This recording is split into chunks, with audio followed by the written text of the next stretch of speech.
Hello my dear students and welcome back to the channel. आज हम पढ़ रहे थे 14 प्रिंसिपल्स ऑफ मैनेजमेंट, जिसके अंदर हम 7 प्रिंसिपल्स ऑफ मैनेजमेंट ऑलरेडी पढ़ चुके थे, गिवन बाय हेनरी फेयोल। आज के क्लास में हम स्टार्ट करेंगे 8वां प्रिंसिपल, जिसका नाम है सेंट्रलाइजेशन एंड डिसेंट्रलाइजेशन। सबसे पहली बात, सेंट्रलाइजेशन का मतलब होता है कॉन्सेंट्रेशन ऑफ पावर। अगर पावर सिर्फ कुछ लोगों के पास है ऑर्गेनाइजेशन के अंदर, वो कुछ लोग कौन है? टॉप लेवल मैनेजमेंट, तो इसको बोलते हैं सेंट्रलाइजेशन। और डिसेंट्रलाइजेशन का मतलब होता है डिस्ट्रीब्यूशन ऑफ पावर। पावर को डिवाइड करना और इवनली डिवाइड करना between different levels of management. तो proper distribution of power into different levels of management, उसको बोलते हैं डिसेंट्रलाइजेशन। तो यहाँ पे फेयोल का बोलना है कि एक ऑर्गेनाइजेशन ना ही कंप्लीटली सेंट्रलाइज्ड होना चाहिए, ना ही कंप्लीटली डिसेंट्रलाइज्ड होना चाहिए।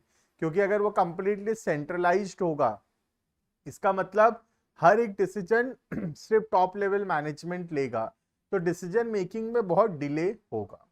और अगर कंप्लीटली डिसेंट्रलाइज्ड हो जाएगा, तो बड़े बड़े डिसीजंस भी अगर लोअर लेवल मैनेजमेंट लेने लगा, तो डिसीजंस गलत होने का चांसेस होगा। तो क्या कर सकते हैं हम लोग? सेंट्रलाइजेशन एंड डिसेंट्रलाइजेशन का एक कॉम्बिनेशन रखेंगे, जहां पर इंपॉर्टेंट डिसीजंस जो है वो सेंट्रलाइज्ड रहेगा। मतलब इंपॉर्टेंट डिसीजन सारे टॉप लेवल मैनेजमेंट के पास उसका पावर रहेगा, और जो रूटीन मैटर्स है, जो डे टू डे मैटर्स है, उन सब के लिए हम डिसेंट्रलाइजेशन को यूज करेंगे और पावर को डिवाइड करेंगे बिटवीन डिफरेंट लेवल्स। जैसे जैसे ऑर्गेनाइजेशन ग्रो करता है, वैसे वैसे डिसेंट्रलाइजेशन का नीड जो है थोड़ा ज्यादा होने लगता है। ठीक है, देखना, centralization refers to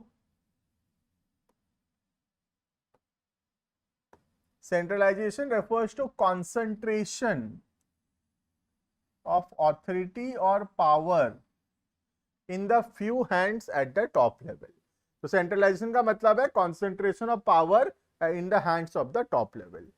Decentralization means even distribution of power at every level of management. That is called as decentralization. According to Fayol, a company must not be completely centralized. पूरा centralized नहीं होना चाहिए, और completely decentralized. But there must be a combination of both. तो ना ही पूरा centralized होना चाहिए, ना ही decentralized होना चाहिए, दोनों का एक combination होना चाहिए, depending upon the nature and size of the organization. तो हमको कुछ हद तक सेंट्रलाइजेशन और कुछ कहीं कहीं जगह पे डिसेंट्रलाइजेशन लगाना पड़ेगा। ठीक है, A small organization can be well organized and managed with centralized technique, but in large organization there is a need for decentralization. पहली बात, अगर ऑर्गेनाइजेशन छोटा है तो सेंट्रलाइजेशन कर सकते हैं, लेकिन जब ऑर्गेनाइजेशन ग्रो कर जाता है तब वहां पे डिसेंट्रलाइजेशन का जरूरत पड़ता है। ठीक है, secondly, if employees are efficient, अगर एम्प्लॉइज एफिशिएंट अच्छे एम्प्लॉइज हैं, तो हम लोग डिसेंट्रलाइजेशन यूज कर सकते हैं। And competent, then they can be trusted by having decentralization. But if the employees are not fully developed, अगर एम्प्लॉय फुल्ली डेवलप्ड नहीं है, तो वहां पर हमको सेंट्रलाइजेशन लगाना पड़ेगा। क्लियर है? तो दोनों का कॉम्बिनेशन होता है। अब कितना कौन सा होगा, कितना सेंट्रलाइजेशन होगा, कितना डिसेंट्रलाइजेशन होगा, वो डिपेंड करता है साइज ऑफ द ऑर्गेनाइजेशन पे, प्लस एम्प्लॉइज कैसे हैं उस पे। अगर एम्प्लॉइज अच्छे हैं, हमारे लोअर लेवल पे, मिडिल लेवल पे अगर अच्छे एम्प्लॉइज हैं, तो हम डिसेंट्रलाइजेशन कर सकते हैं, उनके हाथ में पावर दे सकते हैं। लेकिन अगर उतने अच्छे एम्प्लॉइज नहीं है मिडिल या लोअर लेवल पे, तब हमको खुद को सारे डिसीजंस लेना पड़ेगा और हमको सेंट्रलाइजेशन ही करना पड़ेगा। क्लियर है ये? नेक्स्ट जो है difference between centralization and decentralization, ये तो हम आराम से पढ़ चुके हैं, फटाफट से खाली रीड करेंगे। पहला मीनिंग, सेंट्रलाइजेशन का मतलब concentration of power in the hands of the top level, और डिसेंट्रलाइजेशन का मतलब है डिस्ट्रीब्यूशन ऑफ पावर। यहाँ पे second point, top management retains maximum authority, the authority with middle and lower management very low. तो maximum authority जो है किसके पास रहता है, यहाँ पर टॉप लेवल के पास। और यहाँ पे क्या होता है, सिस्टमेटिकली डिवाइड होता है into every level of management. Clear है ये? तो this is centralization and decentralization difference. Next, scalar chain. Scalar chain का मतलब होता है लाइन ऑफ ऑथोरिटी, जो बताता है कि अगर एक पर्सन को किसी दूसरे पर्सन के साथ कम्युनिकेट करना है तो उसको एक चेन फॉलो करना पड़ेगा। ए अगर ई के साथ कम्युनिकेट करना चाहता है तो डायरेक्टली कम्युनिकेट नहीं कर सकता, उसको पास करना पड़ेगा एक चेन से। ए कम्युनिकेट करेगा किसके साथ, बी के साथ, बी कम्युनिकेट करेगा सी के साथ, सी कम्युनिकेट करेगा डी के साथ, और डी कम्युनिकेट करेगा ई के साथ। तो ये जो चेन बनता है, इस चेन को बोलते हैं स्केलर चेन। तो सर इसमें तो बहुत डिले होगा, बिल्कुल थोड़ा डिले हो सकता है, थोड़ा लेट हो सकता है, बट इसको स्ट्रिक्टली फॉलो करना जरूरी है, क्योंकि इससे क्या होता है, हर एक व्यक्ति ऑर्गेनाइजेशन का उसको इंफॉर्मेशन पास ऑन होता है, और कोई भी ऐसा नहीं बचता जिसके पास इंफॉर्मेशन नहीं है। ए अगर डायरेक्टली ई से कम्युनिकेट कर लिया तो बी, सी और डी जो है छूट जाएंगे, और इनको कम्युनिकेशन नहीं होगा, और इनको पता ही नहीं चलेगा क्या कम्युनिकेशन हुआ है। ठीक है, देखना, scalar chain means line of authority और chain of superiors from highest to lowest rank. Fayol insists that this chain must be followed strictly. इसको स्ट्रिक्टली फॉलो करना जरूरी है in the organization. Every information must pass through every key of this chain.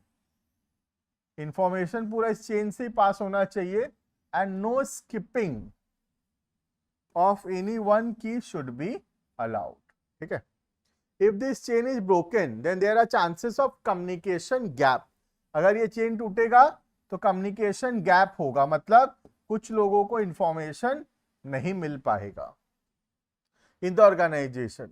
But sometimes scalar chain becomes a long process. हाँ, late तो होगा क्योंकि communication में delay होगा, and if some important information has to be passed it get delayed.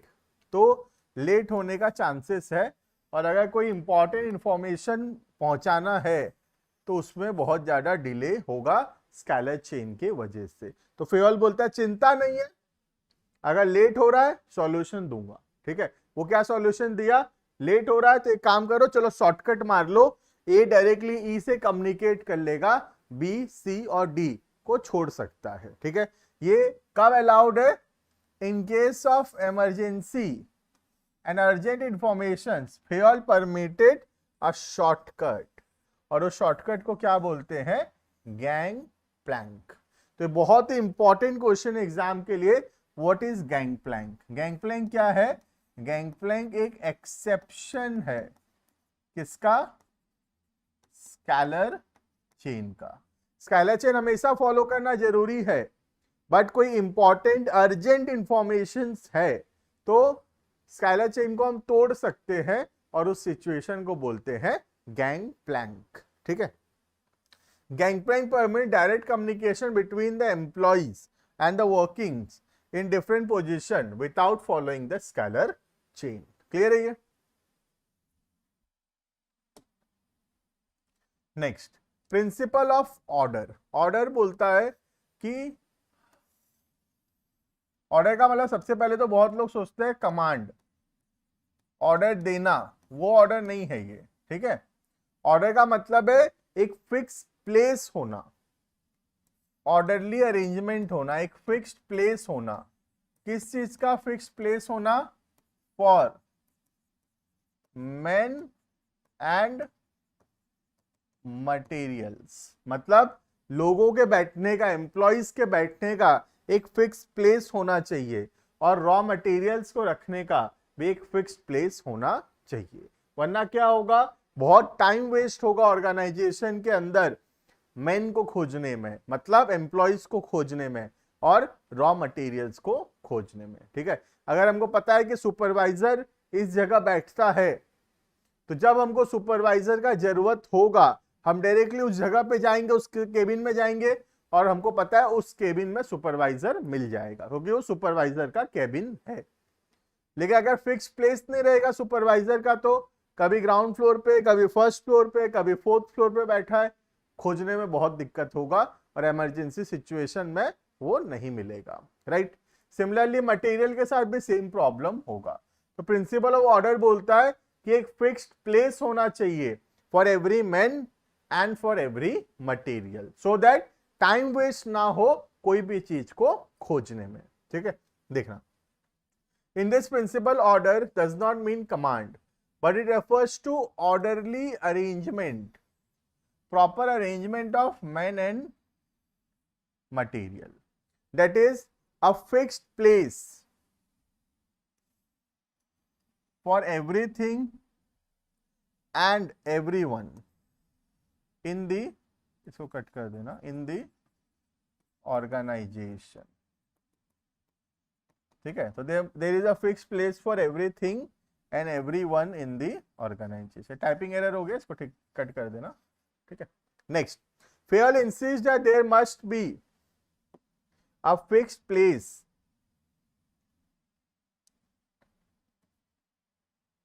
Sorry ये वाला, there must be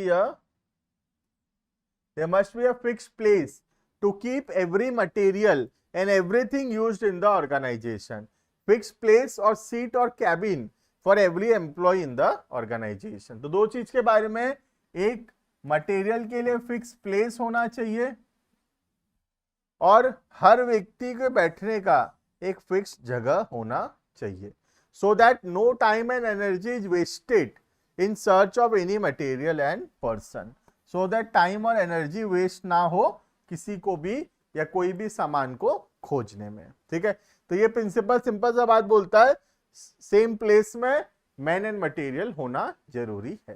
ठीक है, next, principle of equity. Equity means equality, बराबरी। तो प्रिंसिपल इक्विटी बोलता है कि हमको अपने एम्प्लॉयज के साथ इक्वल ट्रीटमेंट करना चाहिए, फेयर ट्रीटमेंट करना चाहिए और कोई भी प्रकार का डिस्क्रिमिनेशन नहीं होना चाहिए ऑर्गेनाइजेशन के अंदर on the basis of any religion, nationality, sex, education, कोई भी बेसिस पे कोई भी प्रकार का डिस्क्रिमिनेशन नहीं होना चाहिए, उसको बोलते हैं प्रिंसिपल ऑफ इक्विटी। ठीक है, देखना, equity refers to kind, fair and just treatment to employees. Employee will put their maximum efforts only when they are treated with kindness and justice. Employee अपना बेस्ट देंगे कब, जब उनको अच्छे से ट्रीट किया जाएगा। If a manager is biased, biased मतलब किसी को फेवर करना और किसी को फेवर ना करना, पार्शियलिटी करना। In dealing with employees, then employee will get dissatisfied, employee नाखुश हो जाएंगे and will not contribute to their maximum. तो अगर मैनेजर बाइस्ड होगा, पार्शियल होगा, तो एम्प्लॉय जो है डिससैटिस्फाइड होंगे, अपना बेस्ट कंट्रीब्यूट नहीं करेंगे। Equity does not mean equal salary, equal salary नहीं, इक्विटी का मतलब इक्वल सैलरी नहीं है, इक्वल सैलरी तो हो भी नहीं सकता। ठीक है, but equity means application of same disciplinary rules, सबके लिए समान डिसिप्लिन रूल्स होना चाहिए, समान छुट्टी का रूल्स होना चाहिए, in a same way irrespective of their grade, position and gender. इन सब के बेसिस पे डिस्क्रिमिनेशन ना करना। ठीक है, equity means no discrimination on the account of sex, religion, language, caste, belief, nationality, इन सब के बेसिस पे अगर हम लोग डिस्क्रिमिनेशन नहीं करेंगे तब उसको बोलेंगे प्रिंसिपल ऑफ इक्विटी। ठीक है। In example, in multinational company, बड़े बड़े मल्टीनेशनल कंपनीज के अंदर नेशनैलिटी, अलग अलग नेशनैलिटी के लोग काम करते थे। गूगल के अंदर सीईओ जो है एक इंडियन सीईओ, सुंदर पिचाई इंडियन है, बट गूगल का सीईओ है। वो दिखाता है कि गूगल इक्वालिटी पे बिलीव करता है, क्योंकि एक इंडियन को भी गूगल सीईओ बनने दिया। That means Google no discrimination कर रहा है। ठीक है। In multinational companies people of various nationalities work together without any discrimination. As we find a person of Indian origin, Sundar Pichai, becomes CEO of Google, Sunil Sood becomes CEO of Vodafone, etc. Clear है। और ऐसे लाखों examples है जहां पे एक Indian जो है जाके अलग बड़ी बड़ी कंपनीज का सीईओ बने हैं। तो वो क्या दिखाता है? नो डिस्क्रिमिनेशन दिखाता है। ठीक है। एडवांटेज डिसएडवांटेज थोड़ा पढ़ लेना, कोई दिक्कत नहीं है, इजीली समझ में आएगा। ठीक है। उतना इंपॉर्टेंट नहीं है बोल के मैं आगे बढ़ा रहा हूं। ठीक है। नेक्स्ट प्रिंसिपल है principle of stability of tenure of personnel. Stability मतलब स्थिरता, टेन्योर मतलब टर्म या ड्यूरेशन, और पर्सोनेल का मतलब पर्सन्स। स्टेबिलिटी का मतलब होता है स्थिरता, मतलब बार बार फ्रीक्वेंट चेंजेस ना करना। तो stability of tenure of personnel, इसका मतलब है कि हमको अपने एम्प्लॉइज को ये आश्वासन देना होगा, ये प्रॉमिस करना होगा कि हम उनको बार बार जॉब से नहीं निकालेंगे, बार बार रोटेशन नहीं करेंगे, ट्रांसफर नहीं करेंगे। क्योंकि अगर एक एम्प्लॉय को अपना जॉब सेफ्टी नहीं रहेगा तो वो कभी भी ऑर्गेनाइजेशन छोड़ के जा सकता है। अगर उसको लगेगा कि ऑर्गेनाइजेशन मुझे कभी भी निकाल सकता है तो वो बेटर अपॉर्चुनिटीज और भी देखता रहेगा। लेकिन अगर वो सेटिस्फाइड होगा, वो जानता होगा कि नहीं ऑर्गेनाइजेशन हमको नहीं निकालेगा, तो उससे क्या होगा? वो ज्यादा मन लगाकर ऑर्गेनाइजेशन की तरफ काम करेगा। ठीक है। It refers to no frequent termination. Termination मतलब जॉब से निकालना या ट्रांसफर करना। According to this principle, the management must provide the feeling of job security. Employee को अपना जॉब सिक्योरिटी होना चाहिए, मतलब उसको लगना चाहिए कि मेरा जॉब सिक्योर्ड है, मुझे नहीं निकाला जाएगा। Among the employee, because with the feeling of insecurity for the job, the employee cannot contribute their maximum. अगर एम्प्लॉय को लगेगा कि मुझे काम से निकाला जाने वाला है तो वो कभी भी अपना बेस्ट कंट्रीब्यूशन नहीं देगा। तो ये मैनेजमेंट का जिम्मेदारी है कि अपने एम्प्लॉइज को उतना आश्वासन देना कि उनको जॉब सिक्योरिटी लगे, उनको अपना जॉब सिक्योर लगना जरूरी है। फ्रीक्वेंट टर्नओवर, टर्नओवर मतलब काम से निकलवाना या नए एम्प्लॉइज लाना, मतलब frequent changes in the employee, employee आए गए चेंज हुए, इन सबको मिला के टर्नओवर बोलते हैं। तो फ्रीक्वेंट टर्नओवर मतलब frequent changes in the employ is bad for the reputation of the organisation. Not only turnover but frequent transfer और rotation should also be avoided. खाली निकालना तो छोड़ो, ट्रांसफर या रोटेशन मतलब कभी यहां काम कर रहा है, फिर कभी उधर, कभी इधर, कभी उधर, ऐसे इधर उधर का काम दे रहे हैं हम, बार बार उसका जॉब चेंज कर रहे हैं, तो उससे क्या होगा? वो कभी भी सीख नहीं पाएगा।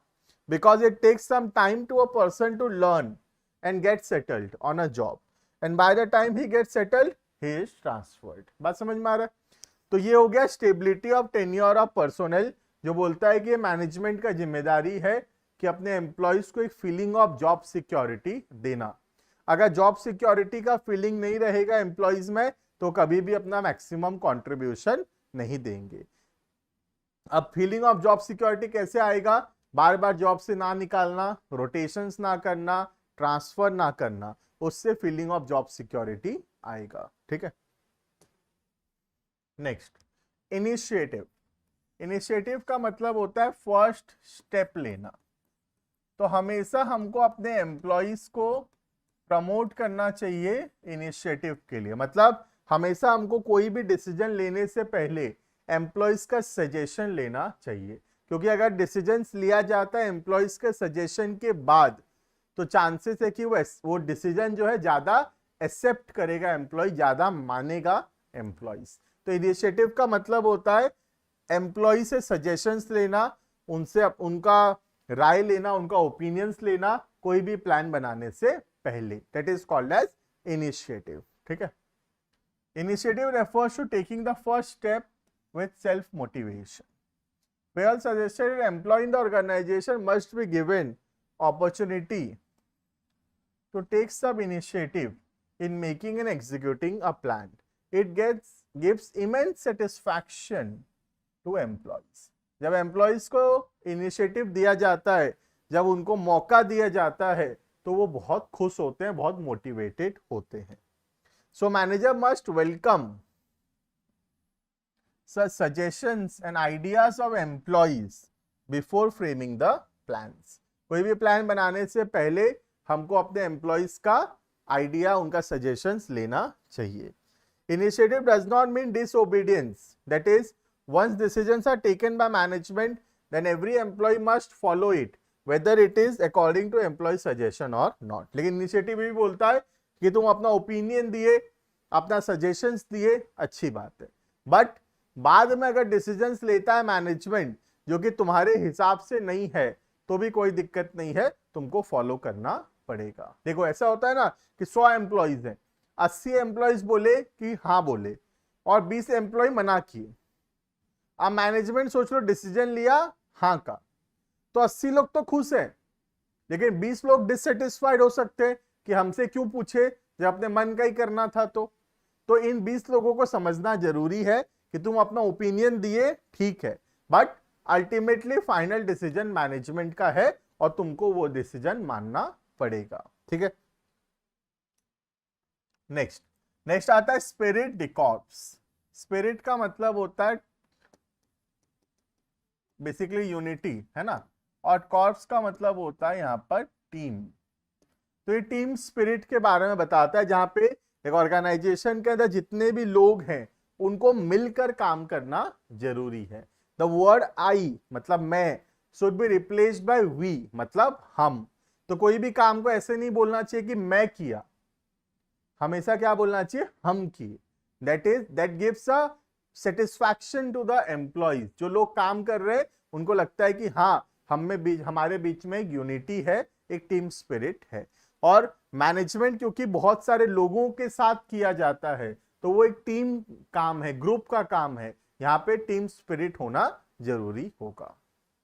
Management must encourage and promote team spirit, unity and harmony. Harmony मतलब एकता, वो यूनिटी हार्मोनी एक ही बात है. This will bring coordination and cooperation in the organization. Manager should replace the word I with we. कभी भी आई नहीं बोलना चाहिए, हमेशा वी बोलना चाहिए. मैं किया नहीं बोलना चाहिए, हम किए बोलना चाहिए. This will give rise to mutual trust and belonging among the team members. It will minimize the need for using penalties. सब मन लगाकर काम करेंगे तो हमको पेनल्टीज लगाना नहीं पड़ेगा. एग्जाम्पल है यहाँ पे एक छोटा सा, तुमको एग्जाम्पल मैं समझा देता हूँ, रीड तो तुम कर ही लोगे. लेकिन एग्जाम्पल क्या है, अगर मैनेजर एक काम दिया, क्या काम दिया कि 100 यूनिट्स बनाना है. ठीक है, कितने लोगों को ये काम दिया, 10 एम्प्लॉइज को. अब ये जो 10 एम्प्लॉइज है आपस में डिवाइड कर लेके हम सबको 10-10 बना लेते, टोटल 100 हो जाएगा. ठीक है, तो इसमें से 8 लोग तो ठीक थे, 2 लोग बीमार हो गए. ठीक है, और अपना काम नहीं कर पाए. तो ये जो 8 लोग हैं इनको कितना बनाना चाहिए, 80 या 100? द आंसर इज इनको 100 यूनिट्स बनाना चाहिए. ठीक है, क्योंकि 100 यूनिट 10 लोगों को दिया गया था, एक व्यक्ति को 10 नहीं दिया गया था, 100 टोटल मिलाकर 10 लोगों को दिया गया था. अगर 2 लोग नहीं भी बना पाए तो बाकी 8 लोगों का जिम्मेदारी है कि कैसे जो है काम पूरा कंप्लीट किया जाएगा. क्लियर है? तो ये टीम स्पिरिट दिखाता है, जहां पे 2 लोग नहीं भी कर पाए तो बाकी लोग भी उनका काम करेंगे। क्रिकेट में यूज होता है, तुम खुद सोचो ना, एग्जांपल देता हूं तुमको क्रिकेट का।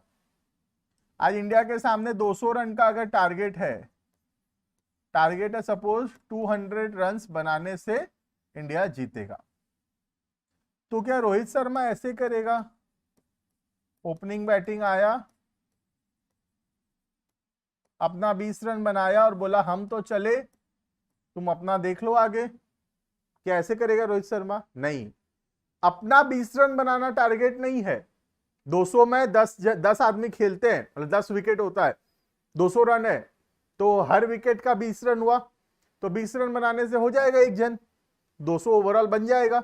लेकिन क्या अपना 20 बनाना खाली टारगेट है? ना, अपना 20 तो सेकेंडरी है, टीम का 200 होना जरूरी है।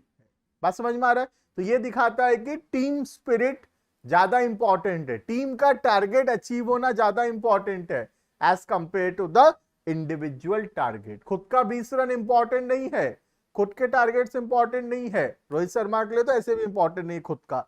49 रन में छक्का मारने जाता है, 1 रन सिंगल लेने के बाद भी मार सकता है, नहीं 49 पे मारने जाता है क्योंकि टीम बड़ा है उसके लिए अपना इंडिविजुअल स्कोर से ज्यादा। बात समझ में आ रहा है? तो ये दिखाता है क्या? स्पिरिट डिकॉप्स दिखाता है। ये क्या दिखाता है? इंडिया टीम में स्पिरिट डिकॉप्स दिखाता है। क्लियर है ये? तो this is all about the 14 principles given by Henry Fayol. Henry Fayol is called as the father of management, general management, father of general management इनको बोला जाता है। ठीक है, नेक्स्ट क्लास में हम स्टार्ट करेंगे scientific management develop by FW Taylor. अभी के लिए इतना, thank you and bye bye.